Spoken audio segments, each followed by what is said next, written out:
Hi there, this is video PR2, probability of a single event. So we are going to get into using some math now, as opposed to likely, not likely, and guessing where it's going to fit on a continuum. Don't like that because, I hate numbers. So two key things you have to understand is for probability, you need a sample set, which is all the possible outcomes. And I drew a Venn diagram because you know what, the sample set is an awful lot like the universal set. So I'm going to take my handy dandy green pen. That's a glut. So universal set. Now remember, universal set is everything, including my subset.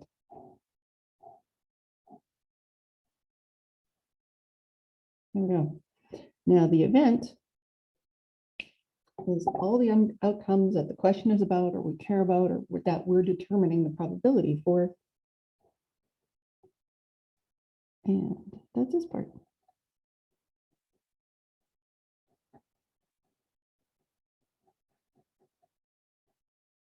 So now I've made a terrible mess. There's my event.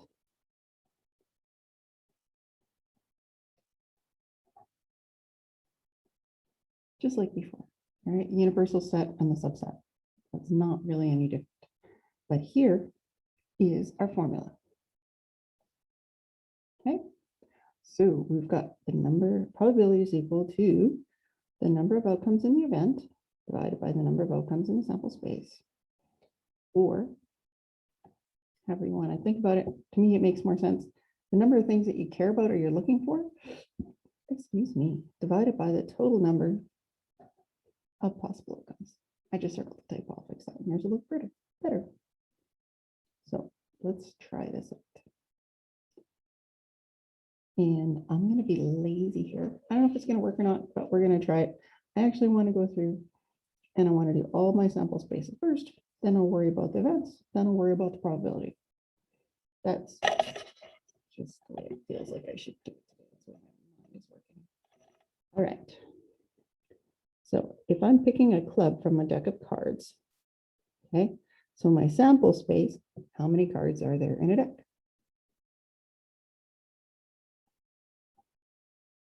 There's 52 possible outcomes.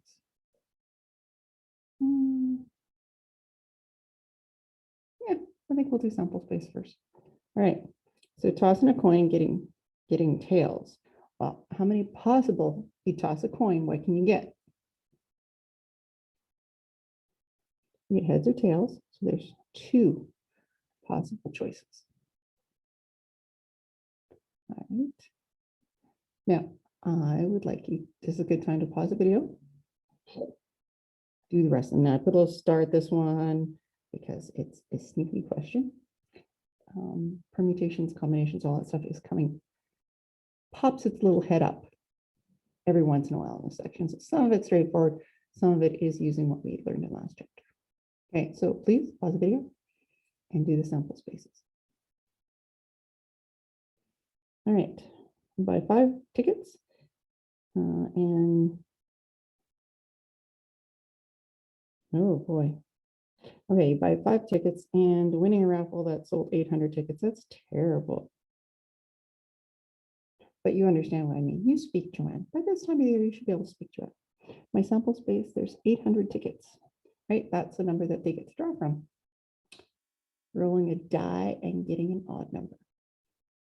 How many sides are there on a die? I could have said a 6-sided die, but that would be pretty lame. Okay. What is the probability of picking a C if all the letters of the word calculate are written on slips of paper and put in a cup? Well, 1, 2, 3, 4, 5, 6, 7, 8, 9. There's 9 letters there. Picking a vowel in the previous question. Well, there's still 9 letters there. It's all the things I have to pick from. Picking a red card from a deck of picking a red card from a deck of cards. Oh, that's 52 again. Now, I did some Googling because I was trying to seem cool and say that I knew something about poker. Okay, being dealt a royal flush in 5-card poker. And okay, so cards, 5 of them at a time. Now, when you get your cards, so this is one I already told you it's got permutations or something in it. Now, when you get dealt those 5 cards, do you have to play them in the order you're dealt, or can you rearrange them in your hand?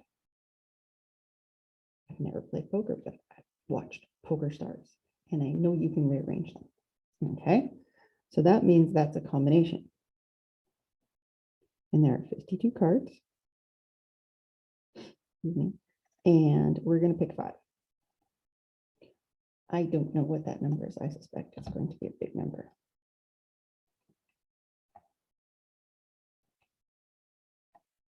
So I'm going to put down there 22, 5, 9, 8, 9, 6, 0.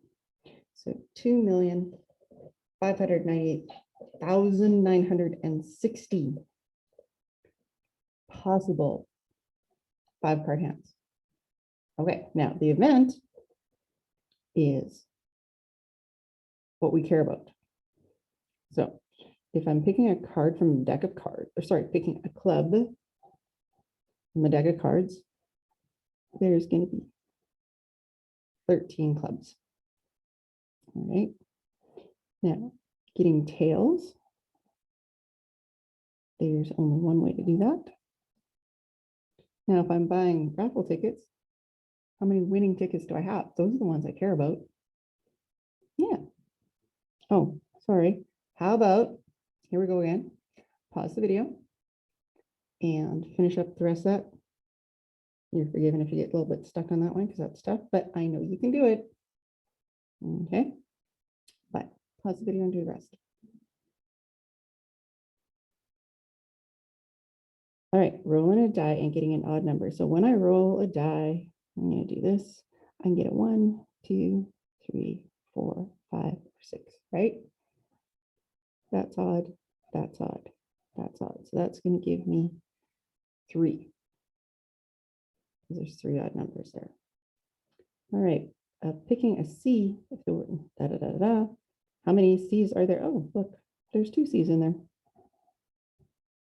My brain earlier thought there was 1, but there's a C there, and there's a C there. So that's where the 2 comes from. Now, picking a vowel in that question,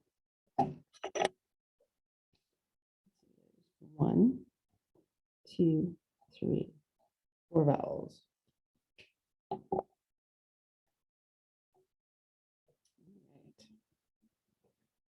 Now, picking a red card from a deck of cards, well, there are 13 hearts and there are 13 brain fart diamonds. So that is going to give me 26. Now, let me tell you a secret. You could also do this in a different way.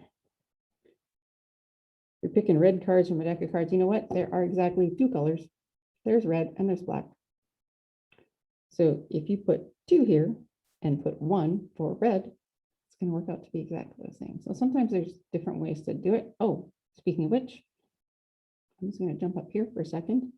You could also say that picking a club, okay, there's 4 suits.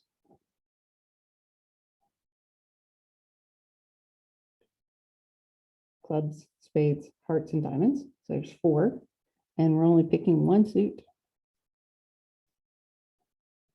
Oopsies. And we'll double check, but we should get the same answer no matter which way you do it. So up to you, whatever makes more sense. If you're like, hey, it's a deck of cards, I'm using 52, I'm completely cool with that. All right, sorry, got a little distracted there. Now, a royal flush is the jack to ace in 1 suit. Well,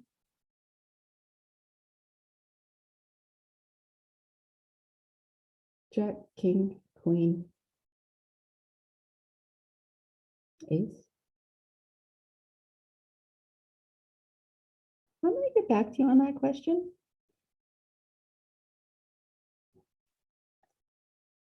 Jack, king, queen, ace. Because I think it's more complicated. Hold on, I'm going to pause.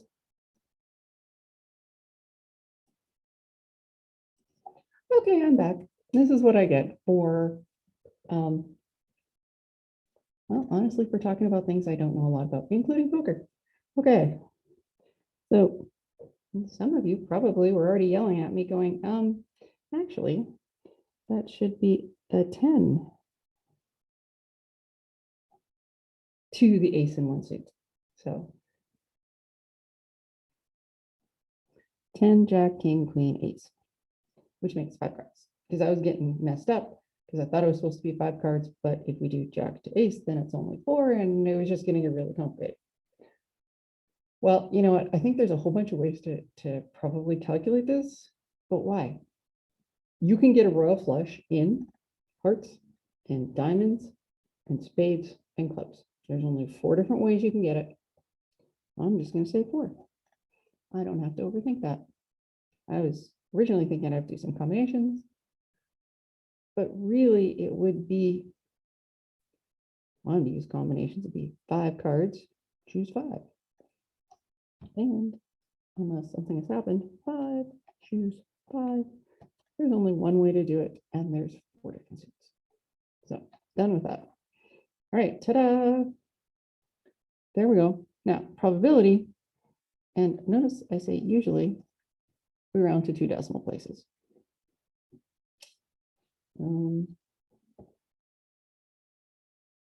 I'll talk about it further when we get there. So probability is equal to 13 over 52.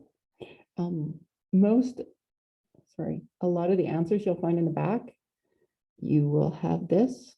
If you're using a textbook, it might be reduced down to a quarter, but they may not necessarily either give you the decimal right away or at all. But don't worry about it. I'm going to be looking for your decimal. So 13 divided 52 to be 0.25.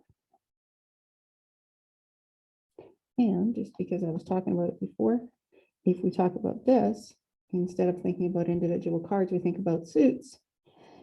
If you go 1 suit, clubs, out of 4 suits, if you divide that, you're going to get exactly the same. Oopsies. I don't know where the, can't see that on my screen. You're also going to get this.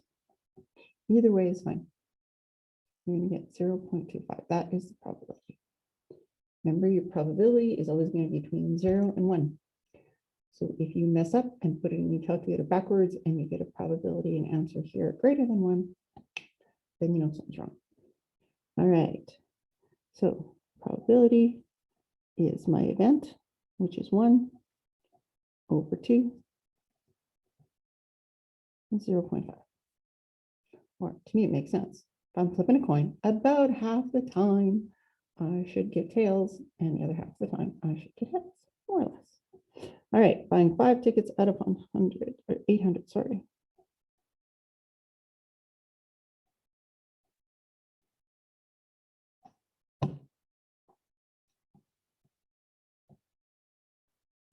Yeah, okay, so here's an example where if I round to 2 decimal places, I'm just going to get 0.01. Oops, 2 zeros.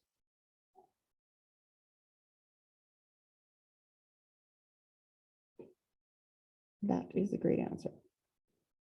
Okay. On a test or something, I will say exactly how to round up, so I'm not going to worry about it. So if you did that, if you wrote 0.01, that would be okay, right? Because if we're actually doing 2 decimal places, that's going to make that go up by 1. But I like having this part so I can see your work, so I know where your answer is coming from. All right, rolling a die and getting an odd number. So probability is equal to 3. That's my event, divided by 6.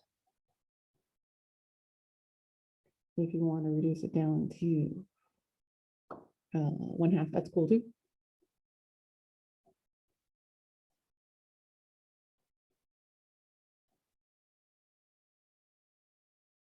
So we got 2 out of 9.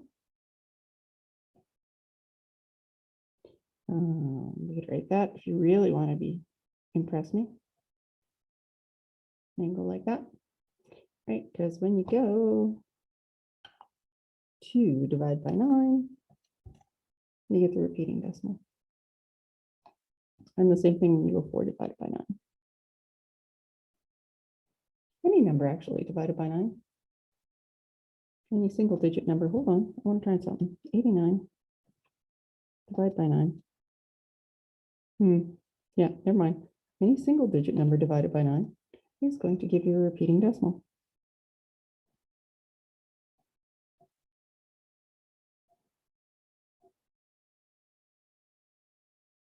All right, picking a red card from a deck of cards. So probability. There's 26 red cards in a deck. 52 cards in a deck.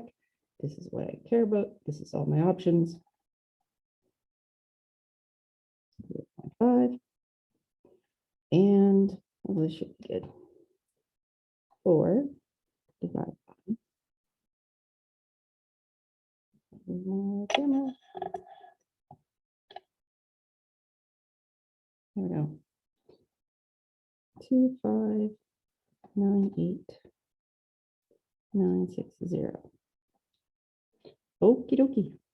So here's another one where rounding to 2 decimal places, the answer would be 0.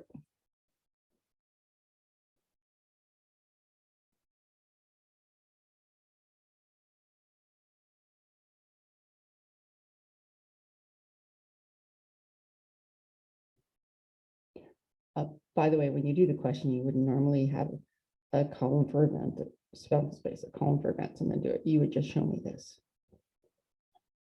Okay. So 0.1, 2, 3, 4, 5.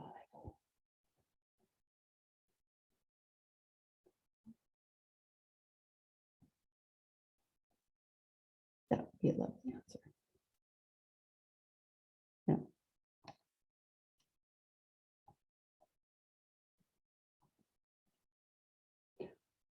just randomly making up a question. Okay. So I wish I had. Hold on. That make it better. I think that made it worse. All right. Okay. So if we look at the calculator and you're not paying attention, this does look, there we go, like I screwed up because I got a number bigger than 1, but it's 1.56 times 10 to the minus 15. So if your answer is ever 1 point something or 6 point something, it's okay if you have times 10 to the minus something over here. That just means there's a whole bunch of zeros up front. You probably won't hit that, just saying. All right. And that is the end of video number 2. Have a lovely day.